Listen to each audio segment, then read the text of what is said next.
오늘은 모세의 그 두 번째 인생, 광야 생활에 대해서 살펴보게 될 텐데, 제목이 모세의 위대한 회심이 나오고, 회심을 했는데 거부를 당합니다. 이게 우리에게 어떤 의미를 주고 있는가 하는 것이죠. 저는 그 개인적인 이야기를 잘 안 하는데, 이건 한번 하겠습니다. 제가 대학교 때 이제 처음 교회를 나갔습니다. 그때 이제 제일 큰 의문이 뭐냐? 내가 구원받았는지 회심했는가 하는 것이 이게 확인이 안 됐습니다. 왜냐하니까 교회는 다니지만 늘 옛날 친구 만나고 또 뭐 놀러 다니고 늘 그런 식으로 또 생각이 굉장히 이게 예수 믿는 그 성도님들하고 많이 달랐습니다. 제가 구원받았습니까? 자꾸 그 지도하시는 전도사님에게 질문을 했습니다. 전도사님의 말씀이 아주 놀라웠습니다. 설교를 자꾸 듣다 보면은 회심하게 될 겁니다. 그 얘기를 했습니다. 더 답답했습니다. 근데 어느 시간이 좀 지나고 나서 같이 이제 모여서 성경 공부를 성도님들끼리 하게 되었는데, 자기 이야기를 하잖아요. 일주일 동안 어떻게 지내게 되었습니까? 죽고 못 사는 세상 친구들하고 막 그냥 뭐 라면 끓여 먹고 그 자취방에서 막 그냥 이틀 동안 같이 자고 뭐 놀러 다녔다고. 왜 지난주에 교회 빠졌냐고. 그런다고 정신이 없었다고. 그렇게 얘기를 하면서 그렇게 해보니까 소감이 어떻습니까? 묻는 겁니다. 한 2, 3일 그렇게 했더니만 허무했습니다. 그때는 좋은 줄 알았는데 참 그 속이 허했어요. 그리고 같이 모여서 예배드리고 같이 성경 공부하는 이 모임이 그렇게 그리웠습니다. 그때 이제 전도사님이 말하더라고요. 최영봉 형제님 완전히 구원받았습니다. 회심했습니다. 그 얘기를 했습니다. 왜냐하면 생각이 지금 영적으로 바뀌었다는 겁니다. 저는 그냥 늘 아직도 그냥 세상 친구 죽고 못 사는데요. 그거 조금 기다리세요. 생각이 바뀌면 행동이 따라올 겁니다. 지금 우리 그 친구들 어디 갔는지 몰라요. 너무 바뀌어가지고. 이 회심은 참 이게 내 속에서 일어나는 것이지만 잘 몰라요. 구원파는 절 믿지 않아요. 맨날 며칠에 구원받다 그건 거짓말입니다. 그거는 자기가 회심을 일으키는 건데, 회심은 성령님의 역사입니다. 몰라요. 애들 자기 태어난 걸 어떻게 알아요? 모르듯이 모르는 겁니다. 근데 생각이 바뀝니다. 행동은 늦게 와요. 생각이 하나님 중심으로 바뀌어요. 모세는 정말 태어날 때부터 기구한 인생이었습니다. 모세처럼 좀 기가 막힌 인생은 없을 겁니다. 롤러코스터를 너무 심하게 탔어요. 극적으로 살아남아서 바로의 공주의 아들로 입양이 됩니다. 속설에 의하면 무남 동료였다 하는 겁니다. 그러니까 왕이 될 수 있는 아주 좋은 위기죠. 그 대제국의 왕이 될 수가 있죠. 근데 40살이 되었을 때 문제가 생겼습니다. 40살이 생길 때 생각이 바뀌었어요. 회심을 하게 됩니다. 그 증거가 뭐냐니까, 그는 다 가졌잖아요. 세상에 모세처럼 금수저가 아니고 다이아몬드 수저입니다. 이거 다 가졌어요. 그런데 자꾸 애굽의 영광 그 삶보다는 이 노예 백성들 그 공동체, 여기에 자꾸 마음이 그냥 가는 거예요. 자꾸 마음이 그쪽이 그리워지는 겁니다. 그래서 실제로 참다가 이스라엘 노예 공동체를 찾아갑니다. 살피고 같이 되고 싶고 좀 도와줄 게 없나 싶어서 찾아간 것이죠. 그래서 이스라엘 노예 백성들을 괴롭히는 그 작업 책임자를 처음에는 그러지 마, 때리지 마 하는데 말 듣습니까? 안 들으니까 죽여버렸어요. 그리고 모래속에 파묻어 버렸습니다. 그 다음날 갔더니만 이번에는 그냥 뭐 노예끼리 동족끼리 싸우는 겁니다. 형제가 싸우면 어떻게 하냐고. 여기서 이제 거부를 당합니다. 네가 언제 우리 관원으로 삼았냐. 어제 죽이듯이 우리도 죽이려고 그래. 그래서 이제 살인이 탄로난 걸 알고 망명을 하게 되는데 미디안 광야로 도망을 칩니다. 이제 그게 하나님의 계획이었어요. 광야에서 완전히 사람이 개조가 됩니다. 하나님의 사람으로 만들어지게 되었다는 겁니다. 우리는 막 회개하고 예수 믿으면 막 하나님께 막 크게 들어 쓰실 것 같다. 안 그렇습니다. 광야를 반드시 통과해야 돼요. 낮아져야 되는 겁니다. 완전히 개조가 돼야 돼요. 시간이 많이 걸립니다. 그래서 아직도 안 쓰고 이러면 아직도 내가 지금 훈련받고 있구나 그렇게 하시고 훈련을 잘 받으시기 바랍니다. 반드시 쓰실 겁니다. 저 번째는 모세의 회심이 나옵니다. 23절 나이 40이 되매 그 형제 이스라엘 자손을 돌아볼 생각이 나더니 이 생각이 그냥 생각이 나요. 생각이 난다. 무슨 생각? 막 돌아보고 싶은 생각이 나요. 고개 돌리는 게 아니고 영어로 뭐 비지터 찾아간다는 거예요. 방문한다는 겁니다. 방문하는 건 뭐 밥 얻어 먹으려고 가는 게 아니고 도우려고 구조하려고 건져내기 위해서 찾아가는 겁니다. 그 하나님의 마음이잖아요. 하나님이 돌아봤다 하는 것은 구원해주기 위해서입니다.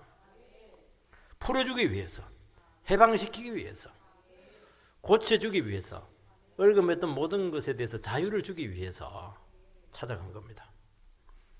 이거는 어마어마한 사건입니다. 모세가 뭐 아실 게 뭐가 있습니까? 모세는 다 가졌습니다. 애굽의 왕자입니다. 자기 1순위입니다. 22절 말씀을 보면 뭐라고 되어 있습니까? 모세가 애굽 사람의 모든 지혜를 배워 그의 말과 하는 일들이 능하더라. 능력 있죠. 그냥 학벌 좋죠. 모르는 거 없죠. 말 잘하죠. 다 가졌어요. 인물 좋죠. 왜 인물이 좋은 줄 압니까? 바로의 공주가 애기 얼굴 딱 보고 벌써 막 반해버렸잖아요. 입양 삼았잖아요. 얼마나 애가 인물이 좋았던지.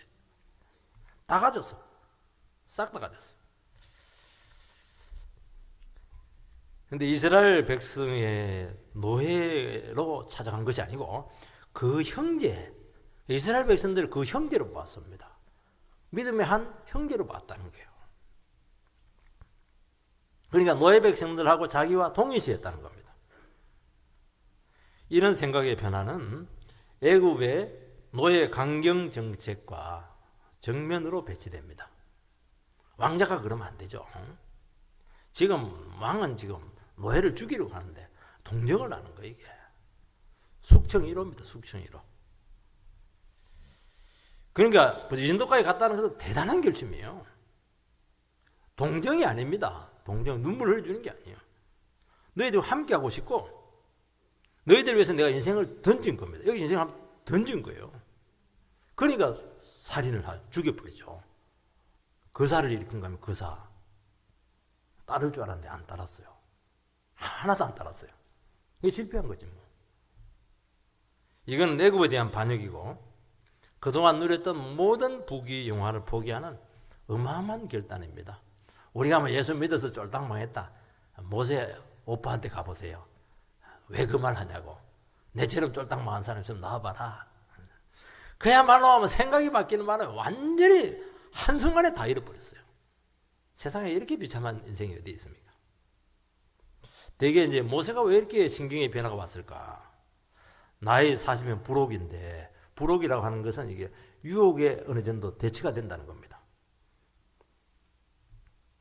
대개 이제 생모 요괴베스의 신앙 교육으로 대개 보고 있습니다.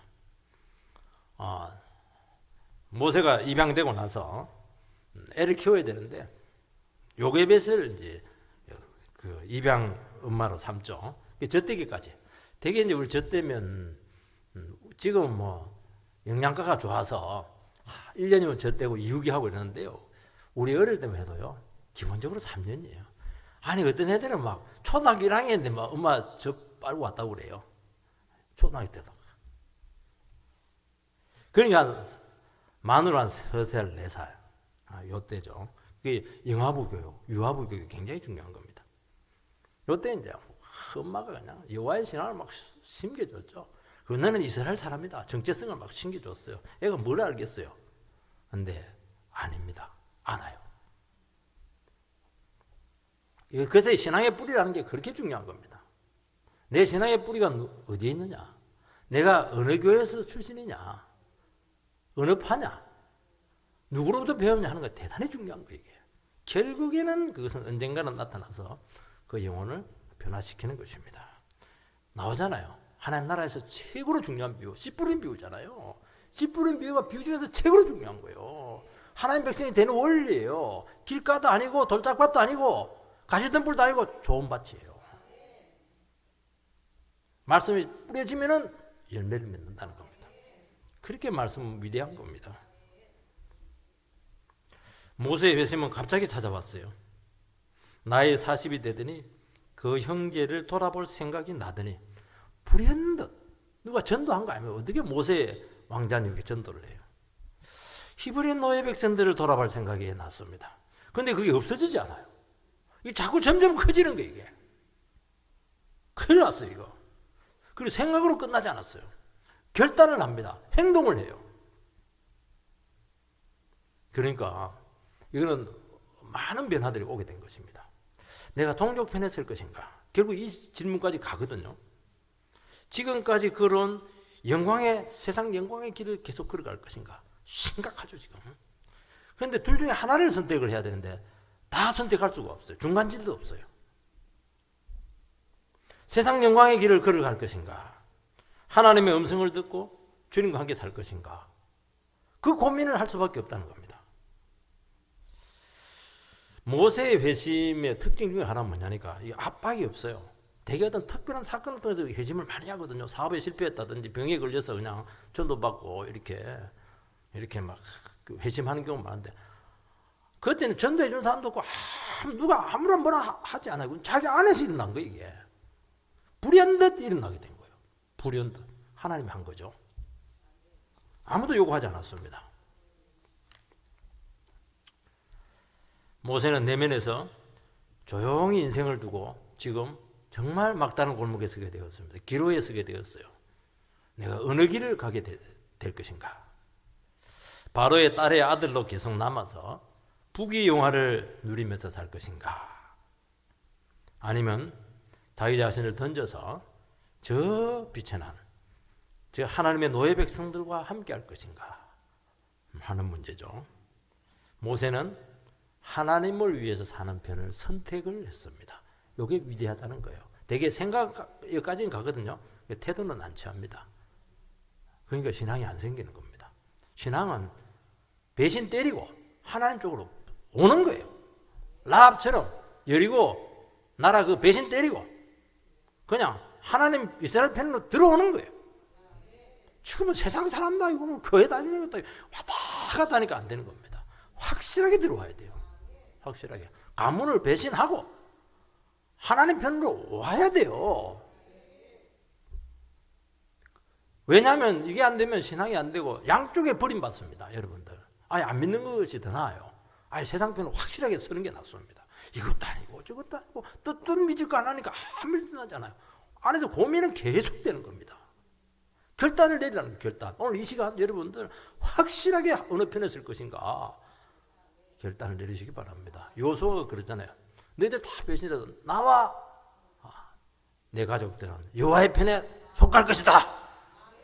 죽으면서 유언했습니다. 모세가 요수아가 저도 유언은 아니지만 이야기합니다. 여러분 한쪽에 확실하게 선택해야 돼요. 그게 신앙입니다. 엄청난 결단이죠. 그동안 얼마나 많은 혜택을 누렸습니까? 다 가졌잖아요. 어떻게 그거 포기해요? 인간은 포기 절대로 못합니다. 포기할 수 있는 방법이 하나가 있어요. 지금 가지고 있었던 모든 은총과 혜택과 영광보다 훨씬 더 소중한 가치가 있다는 것을 발견하면 포기가 돼요. 이스라엘 백성들은 노예였지만 그들 속에는 이 세상에 없는 알 수 없는 게 많았어요. 조사를 했겠죠. 왕자니까. 그들 속에는 하나님의 약속의 말씀이 있었습니다. 그들은 지금 현재 비천한 노예지만 원래 하나님의 백성들이었어요. 뭔가 세상 사람과 다른 영광이 있었다니까. 영광. 하나님의 백성들이 독특한 영광이 있었다는 거예요. 그들에게는 이 세상에 없는 세상 축복이 아닌 어떤 믿음의 축복이 개성되고 있다는 것을 알았다는 것입니다. 애굽에 없는 그 똑똑한 모세도 가질 수 없는 그 하늘의 지가 그들에게는 있었다는 겁니다. 그렇게 비천하고 그렇게 핍박받고 이렇게도 하나님의 백성은 하나님의 백성이었습니다. 이 눈이 열렸다는 게 기적이에요. 영적인 세계를 보았다는 것입니다. 애굽에는 우상이 너무 많아요. 애굽 우상과 다른 너무나 독특한 여호와 하나님, 창조주 하나님, 유일하신 하나님이 있다는 것을 알았던 거예요. 그분은 성기는 거예요. 형체는 없는데 우상은 다 보이는 신이잖아요. 안 보이는데 완전히 격이 다른 겁니다. 그때 이제 나는 누구냐? 내가 어떻게 살아야 될 것인가? 내가 헛살한 거 아닌가? 내가 정말 바른 삶이 뭘까? 지금까지 살아왔던 세속적인 삶을 계속 살 것인가? 하나님의 자녀로 가치 있는 인생을 마흔이지만 지금부터 시작할 것인가? 이겁니다. 이거. 뭔가 보여야 고민이 오는 겁니다. 그래서 회심이라고 하는 것은 인간의 힘으로 되지 않고 성령님이 하시는 것입니다. 어떻게 해요? 우리가 하나님의 말씀을 듣는 중에 우리가 지금까지 보지 못했던 새로운 세계를 보게 됩니다. 진짜 가치 있는 삶을 살 것인가? 이 당장 세상 포기하고 또 당장 모든 것을 다 손해를 봐야 되고 현실을 다 내려놔야 돼요. 이게 결코 간단하지 않습니다. 그런데 하나님의 말씀을 듣는 중에 자꾸 고민이 되는 거예요. 어디가 진짜냐? 진짜 배기가 어디냐? 끊임없이 고민을 하는 겁니다. 그래서 하나님의 말씀을 들으면서 자꾸 머릿속에는 계산이 되는 거예요. 어느 쪽이 이익이냐? 예수 믿는 사람도 계산 잘해야 됩니다. 다 사람은 계산할 수밖에 없어요.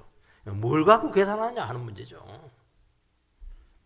그래서 회심은 일부러 억지로 시키는 게 아닙니다. 불 켜놓고 막 안 믿으면 막 혼내고 그렇게 하면 안 돼요. 충분히 고민하게 해야 돼요. 말씀을 자꾸 들려줘야 돼요. 어느 삶이 진짜냐? 어느 삶이 이익이냐? 한번 냉정하게 한번 따져보자는 겁니다. 하나님께 들어가니까 제 용서를 받아요. 하늘의 평안이 있습니다. 세상 평안하고 완전히 달라요. 너무 순수해요. 너무 정결해요. 너무 거룩해요. 너무 만족스러워요. 여러분 세상에서 아무리 많은 것을 가져도 이 삶이 나오지를 않아요. 뭔가 올라갔다 유명하다 싶은 사람 뒷조사 해보세요. 너무너무 시커멓거든요. 근데 너무 깨끗한 거예요. 깨끗한데 고상한 겁니다.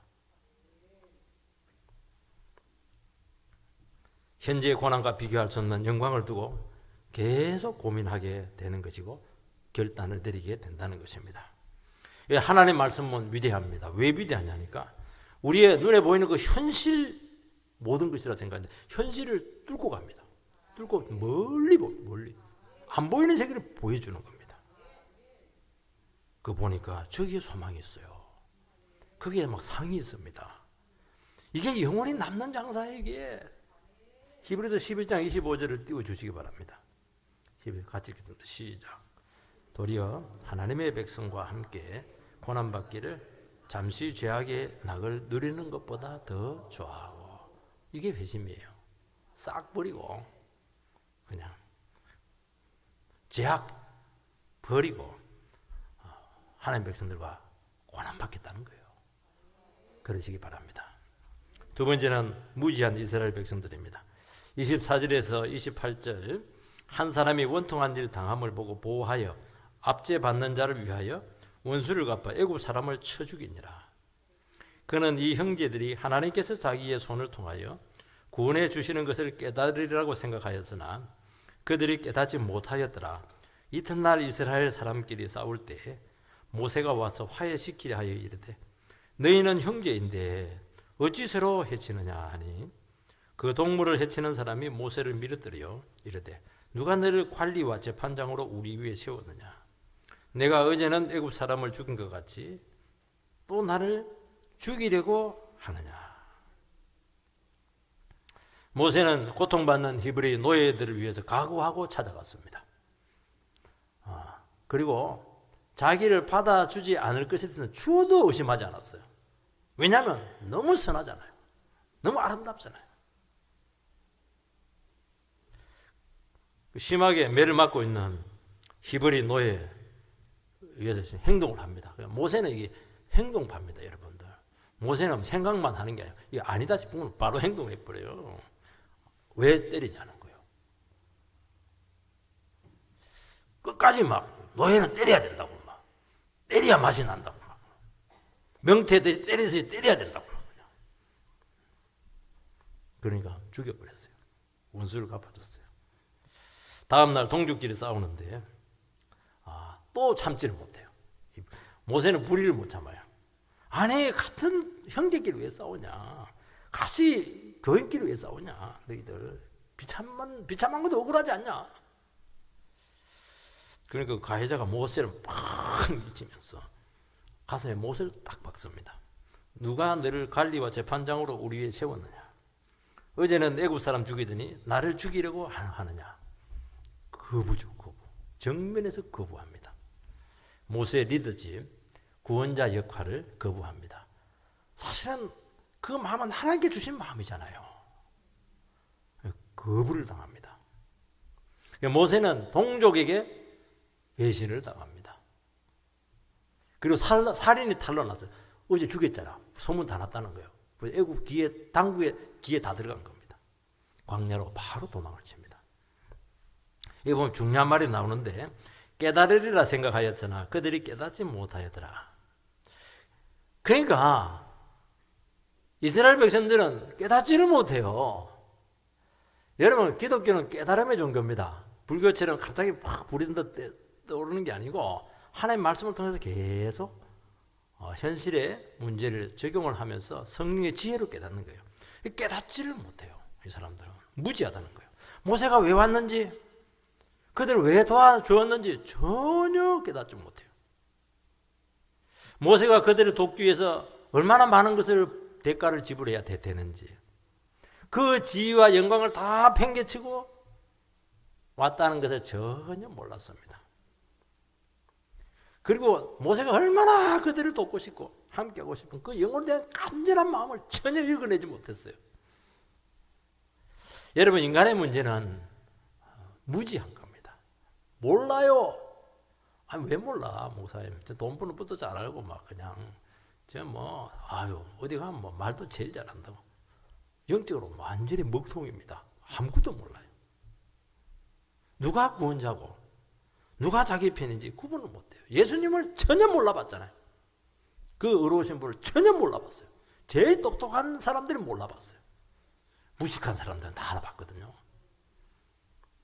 여러분 무지하면 어두워집니다. 어두워져요. 공부 많이 하고 어두우면 어두운 짓 엄청나게 합니다. 자기밖에 몰라요. 당장 필요를 채워주고 죽게 세워주면 막 그렇게 좋아합니다. 누가 자기를 위하는지 몰라요. 나를 평생 도와줄 사람, 기도해 줄 사람, 이끌어 줄 사람, 동력해 줄 사람, 그 소중한 사람이 누군지를 몰라요. 왜냐하면 지금은 내 마음에 안 드니까. 그 작은 이해관계로 원수를 만드는 겁니다. 그들은 생각했죠. 지금 모세를 받아들이면 위험해진다.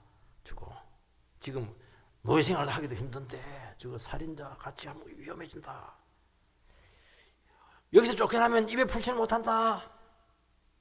그래서 거부한 겁니다. 지금 모세가 우리를 선동해서 지금 혁명을 일으켜서 대권을 잡으려고 한다. 우리 절대 쏘면 안 돼. 오해를 했죠. 무슨 혁명이에요? 도와주려고 했죠. 현실의 눈을 멀어가지고 너무 중요한 것을 다 놓쳤다는 겁니다. 우리가 그게 무지한 거예요. 그 뭐라고? 그 현실 영광이 뭐라고? 그 귀한 하나님의 것을 다 놓치게 되는 거예요, 이게. 그게 무지한 겁니다, 그게. 애들 뭐 작은 것만 껌 하나 가지고 막 목숨 걸고 싸우잖아요. 무지해가지고, 미련해가지고. 미련하다는 거예요. 모세가 그들을 찾아온 것은 엄청난 일입니다. 모세는 동족의 고통을 알고 고민하다가 그래도 바른 길 가야지. 의의 길 가야지. 저 노예 백성들을 착지해서 무임으로 저렇게 고통을 줘가면서 나라가 번성되는 것, 이것은 아니다는 거예요. 이거는 나라가 잘못됐다는 거예요. 나는 의의 길을 따르겠다는 겁니다. 여러분, 회심을 하게 되면 특징이 하나가 있어요. 불의를 용납하지 못합니다. 죄는 안 돼요. 회심 안 하면 상관없어요. 이거는 아예 상극이다. 맞질 않아. 뭐서 죄 냄새가 난다 이러면 막 몸에서 두드리가 나. 아, 이건 아니다, 이건 아니다는 거예요. 결국에는 거부합니다. 옳고 그름에 대한 기준이 생깁니다. 그리고 연약한 자에 대한 이 불쌍한 마음이 계속 생기는 거예요. 그래서 강자 편에 서지 않고 약자 편을 서게 되는 것입니다. 그래서 모세는 이미 회심과 함께 진리 편에 서기로 결단을 내렸습니다. 다른 거 계산 안 했어요. 아, 여기가 진리 편이구나. 여기가 비진리구나. 딱 나오잖아요. 여러분, 교회 선택할 때 잘해야 됩니다. 나에게 잘해주냐? 큰일 납니다. 여기에 진리가 있느냐 없느냐? 그걸로 판단 내리면 끝나는 거예요. 그게 크든 작든 그게 무슨 상관이 있어요. 애굽이 히브리 노예를 학대하는 것은 악으로 규정을 합니다. 왕자인데, 서열 2, 3인데. 여러분, 회개하지 않으면 옳고 그름을 결정하는데 굉장히 어려움을 겪습니다. 아무리 옳다고 그렇게 해도 누가 싹 뇌물 주고 오면 싹 넘어가요. 이게 세상 제약이 간단한 줄 아세요? 그 악이라고 하는 것 뒤에 어마어마한 세력이 기다리고 있는데 어떻게 그 세력을 거부하면서 빠르게 살 수 있겠어요? 그러니까 세상과 함께, 죄와 함께 같이 망하는 거예요. 결국에는 망합니다. 이 세상이 안 망하던데요. 주님 앞에서 망해요. 결국에는 시류에 편승합니다. 절대로 죄를 이기지 못합니다. 여러분, 거듭나라는 거예요. 그래서 종교 생활하면 안 돼요. 완전히 모세처럼 결단을 해서 하나님의 백성을 완전히 바뀌어버려야 돼요. 주님께서는 죄인을 위해서 이 땅에 모든 것을 다 버리고 육신을 입고 왔지만은 이스라엘 백성들이 몰라보고 배척하고 십자가에 달려 죽였습니다. 왜 그렇게 했습니까? 예수님 그들을 때렸어요? 그들 돈 달라고 했습니까? 아니에요. 하나님의 말씀을 주었어요. 사는 길을 제시했어요. 근데 간섭하지 말라는 거예요. 제시하면서 계속 살고 싶은 거예요. 왜냐하면 죄는 안 된다고 했거든요. 사람들이 얼마나 비뚤어져 있는지요. 사랑을 베풀어주고 도와주고 이렇게 하면은 고지고대로 안 받아들여. 아, 왜 도와주지? 지금 나를 이용하려고 지금 저렇게 하지? 오해를 합니다. 그게 죄인의 특징이에요.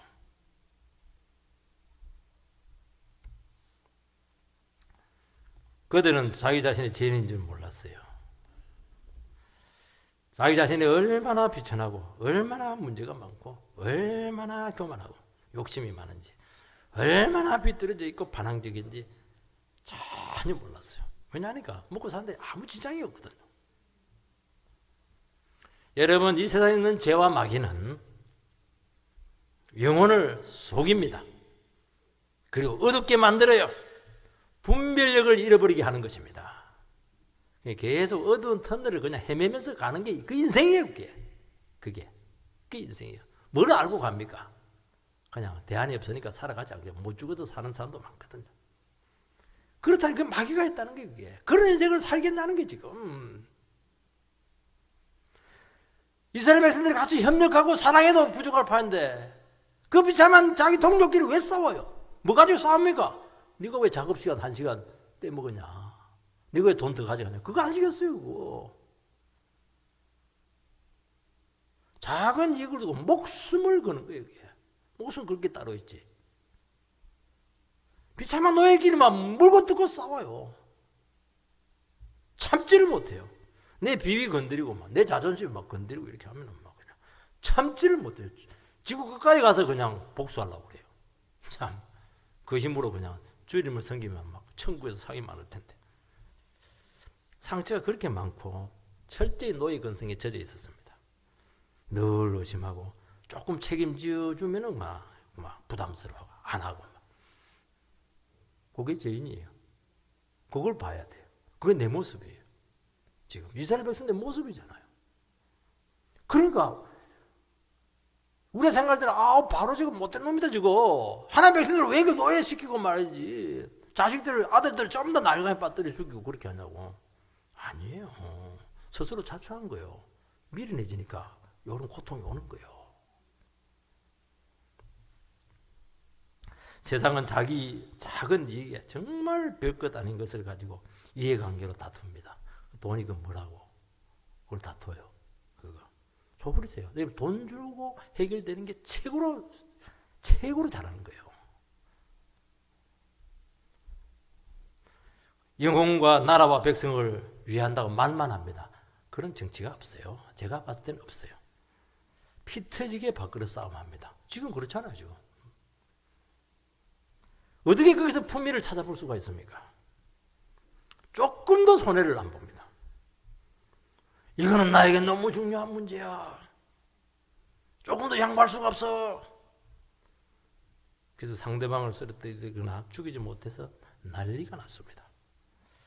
조금 여유를 가지고 좀 같이 가치를 추구하면 다 살 수 있는데 너무 빛이 없다 보니까 너무 영혼이 어둡다 보니까 이렇게 세상이 살기가 힘들게 되었다는 것입니다. 여러분, 하나님의 은혜는 위대한 겁니다. 우리에게 오는 작은 호의라고 하는 것은, 작은 빛이라고 하는 것은, 말씀이 조금 쓰인다고 하는 것은, 이것은 엄청난 거예요. 하나님이 찾아오시는 겁니다. 거기에 마음을 열고 반응하지 않으면 그 전보다 훨씬 어두워져요. 여러분, 여기서 마음 열지 않으면요, 집에 들어오면 막 완전히 암흑천지로 들어갈 겁니다. 여기서 딱 내가 마음을 열고, 맞아, 내가 바로 살아야지. 믿음으로 반응해야지. 확 마음이 열릴 거예요. 이스라엘 백성들이 모세를 배척한 결과 고통당하지 않아야 될 40년 동안 비교할 수 없는 고통에 들어가게 된 겁니다. 그건 안 당해도 되거든요. 마지막으로는 광야에서 모세가 나그네 인생을 살게 되었습니다. 29절, 모세가 이 말 때문에 도주하여 미디안 땅에서 나그네 되어서 거기서 아들 둘을 낳으니라. 모세는 노예 해방 운동에 실패를 해서 광야로 도망쳤습니다. 나그네가 되었어요. 그는 광야에서 뭐 배웠냐? 인생은 나그네다. 유행거 아닙니다. 그 유명한 곡인데 그거 아니에요. 그래서 첫 아들의 이름을 게르솜이다 그렇게 했는데 그 뜻이 나그네입니다. 얼마나 나그네 인생이었던지 아들 이름을 나그네다 그렇게 지었어요. 아들한테 인생은 나그네야. 너 여기가 영원한 본향이 아니야. 너는 가야 될 곳이 있는 거야. 나그네는 가야 될 곳이 있잖아요. 여기는 그냥 목적지를 향해 가는 임시처소다. 고속도로 가는데 그냥 휴게소와 같다. 휴게소에 그 첫날 만나면 못 살잖아요. 화장실 갔다 빨리 떠나야지. 여러분, 우리는 주님 만나는 그날까지 순례자입니다. 이 고백이 나와야 돼요. 여러분들, 인생은 나그네입니다. 이 고백이 나올 수 있는 사람은 누구냐? 다 잃어본 사람은 나그네 인생이라는 것을 압니다. 명성, 화려한 신분, 이거 아무것도 아니구나. 그걸 알아야 돼요. 나그네가 무슨 재산이 필요해요? 무슨 집이 필요해요? 나그네는 하루 먹을 양식이 있으면 돼요. 지팡이 하나 있으면 돼요. 한 벌 옷만 쓰면 돼요. 신고 있는 신발이면 돼요. 하나님께서 왜 우리를 하여금 나그네 인생이 되게 합니까? 자유를 사라는 겁니다. 하나님께서는 애굽 왕궁에서 뿌리를 뽑아서 연고지가 없는 광야로 그를 보냈습니다. 그곳에 누가 알아줍니까? 애굽에 있을 때는 막 오빠 팬덤이 생겼어요. 모세 오빠 이러면서 막 처녀들이 막 줄을 서 있어요. 거기는 뭐 아무도 줄 안 서요. 목소리 큰 그냥 그 시보라 막 목동 힘 좋은 여자 그밖에 없어요. 그래서 과거를 세탁합니다. 광야에서 처음으로 자기 자신의 민낯을 딱 봤어요.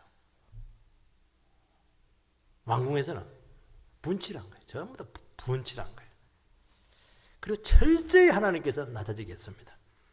왜냐하면 아무도 안 안아주니까. 자기 높아져 있으면 살 수가 없어요. 막 목동이구나. 나는 목동이구나. 나는 뭐 인간 따위구나. 나는 그냥 벌레구나. 그냥. 무슨 왕자가 어디 있어요. 그게. 처가살이하는 주제에 재산도 하나도 없으면서. 그동안 너무 잘났어. 자기 자신이 아무것도 아닌 존재라는 것을 깨닫는데 40년 걸렸습니다. I am something. 나는 너무 잘났어. 그게 특별하다는 거거든요. I am nothing 하는데 40년 딱 걸렸어요. 아무것도 아니잖아요. 그는 마음을 두지를 못했고 정착을 하지를 못했습니다. 모든 것이 낯설었어요. 모든 것이 어색했어요. 왜냐하면 나그네니까. 하루하루 하나님의 도움으로 살아가는데 그 둘째 아들 이름이 엘리에셀인가 그래요. 하나님이 도우십니다. 그 뜻이 있습니다. 다 뜻이 있는 거예요. 하루도 기도 안 하면 못 살거든요. 그는 동족에게 버림받았습니다.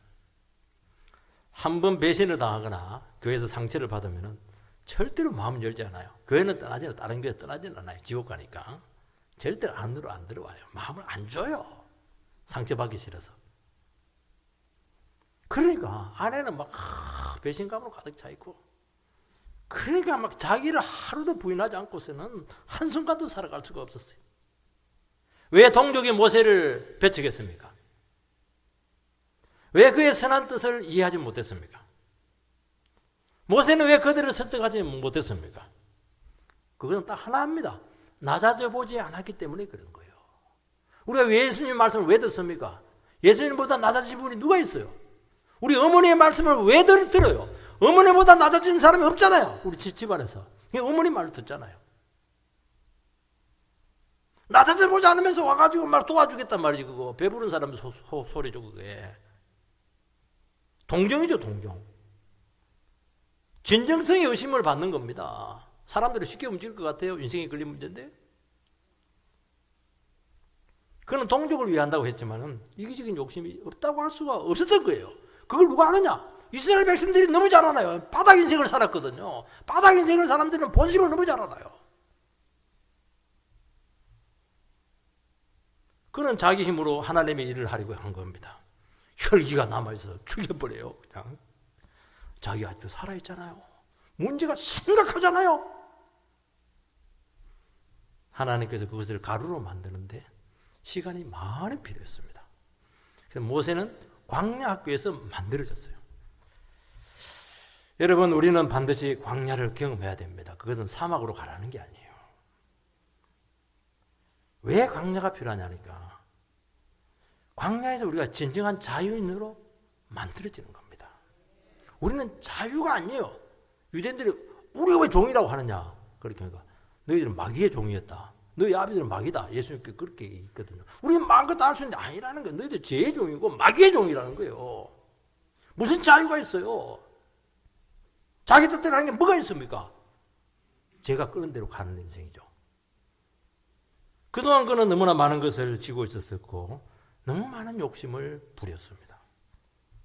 하나님께서는 그거 다 버려라. 신앙의 자유 하나만 가져라. 말씀의 자유 하나만 가져라. 예배만 드리라는 거예요. 예배만 있으면 산다는 거예요. 예배자로 불렀다는 거예요. 여러분, 우리가 아직도 세상 집착에 붙들려 있으면 절대로 믿음 생활 못합니다. 신앙은 반드시 뒷전으로 밀립니다.